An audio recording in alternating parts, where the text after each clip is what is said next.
సంవత్సరాల ఎన్నికల్లో భాగంగా మా వెంకటకృష్ణాపూర్ గ్రామంలో సర్పంచ్ అభ్యర్థిగా నామినేషన్ వేయడం జరిగింది.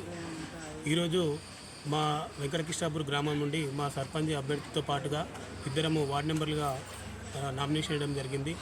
మా గ్రామ అభివృద్ధి కోసం చాలా సంవత్సరాల నుండి మా గ్రామంలో కుటుంబ రాజకీయాలు జరుగుతున్నాయి.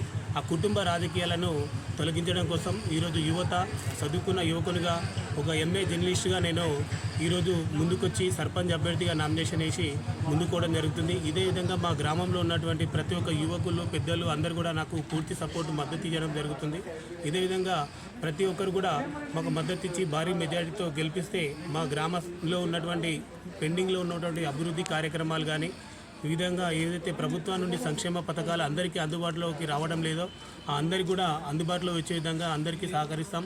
ఈ కుల రాజకీయాలు మత రాజకీయాలు లేకుండా అందరికీ సమరసంగా అందరికీ సమన్వయం చేస్తామని ఈ సందర్భంగా తెలియజేస్తూ అందరూ కూడా నన్ను కరుణించి భారీ మెజార్టీతో గెలిపించవలసిందిగా కోరుకుంటున్నాను. వెంకటకృష్ణాపురం గ్రామ పంచాయతీకి రమేష్ మాస్టర్ గారు సర్పంచ్ అభ్యర్థిగా పోటీ చేసిండు.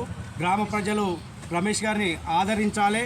ఎందుకంటే గ్రామంలో చాలా అభివృద్ధి అనేది నోచుకోకుండా గ్రామంలో ఉన్న పుట్టిల రాజకీయాలు చేస్తూ కొంతమంది వాళ్ళ కుటుంబాల కోసం వాళ్ళు ఏదో చేసుకుంటా గ్రామ ప్రజలను మభ్యపెడుతారు. కాబట్టి ఈరోజు గ్రామము అభివృద్ధి చెందాలంటే రమేష్ గారి నాయకత్వంలో అభివృద్ధి చెందుతుందని ఆశిస్తూ అలా ఇదే విధంగా మాకు సంబంధించిన వాళ్ళల్లో కూడా మమ్మల్ని గెలిపిస్తే ఇంతకుముందు మేము కొన్ని రోజుల నుంచి కొన్ని సోషల్ మీడియాలో మేము కొన్ని వాగ్దానాలు ఇస్తున్నాము. కంపల్సరీ రమేష్ మాస్టర్ గారు గెలిస్తే 100% ప్రతి ఒక్క అభివృద్ధి పని మేము ఇచ్చిన సోషల్ మీడియాలో చేసిన ప్రతి ఒక్క అంశాన్ని ప్రతి ఒక్క అభివృద్ధి పని ముందు చేస్తామని కోరుకుంటున్నాను.